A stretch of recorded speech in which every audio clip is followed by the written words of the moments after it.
हमारा मन अक्सर हमें भविष्य के बारे में आशंकाओं से भर देता है। क्या होगा अगर यह गलत हो गया? अगर वह गलत हो गया तो क्या होगा? वास्तव में क्या होगा यदि? यह वह प्रश्न है जिसके द्वारा मन हमें कई डरावनी फिल्में दिखाना शुरू कर देता है जो हमें पंगु और आघात पहुंचा सकती हैं। चूँकि हम अनिश्चितता की दुनिया में रहते हैं, भविष्य के बारे में कुछ हद तक चिंता स्वाभाविक और अपरिहार्य है।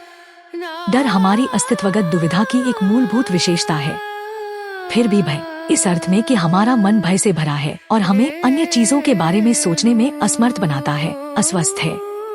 भय का मुकाबला करने का एक तरीका यह याद रखना है कि मन भी हमारी तरह ही अज्ञानी है। हम भविष्य के बारे में नहीं जानते, लेकिन हमारा मन भी नहीं जानता। लाखों संभावित परिणामों में से किसी भी अन्य की तुलना में इसके अंधेरे डायस्टोपियन पूर्वानुमानों के सच होने की अधिक संभावना नहीं है। मन न तो भविष्यवेत्ता है और न ही ज्योतिषी, यह केवल भय फैलाने वाला है। प्रासंगिक रूप से भगवद गीता चेतावनी देती है कि भय अज्ञानता से संक्रमित मन की विशेषता है। एक बार जब हम मन की भय पैदा करने वाली प्रवृत्ति को समझ लेते हैं, तो हम उससे दूर किसी ऐसे व्यक्ति की ओर मुड़ सकते हैं जो भविष्य का कहीं बेहतर भविष्यवक्ता है। सर्वोच्च नियंत्रक कृष्ण, वह हमारा सबसे बड़ा शुभचिंतक है और जो कुछ भी होता है उसका पर्यवेक्षक है।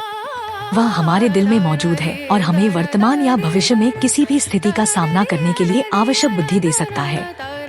और हम भक्ति योग का अभ्यास करके आसानी से उनके साथ जुड़ सकते हैं, जो हमें उनकी शांतिपूर्ण उपस्थिति को महसूस करने और उनकी सशक्त कृपा का आनंद लेने में सक्षम बनाता है।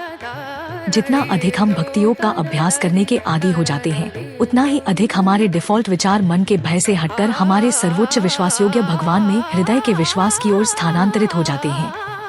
इस पर विचार, मन कैसे भय उत्पन्न करने वाला है?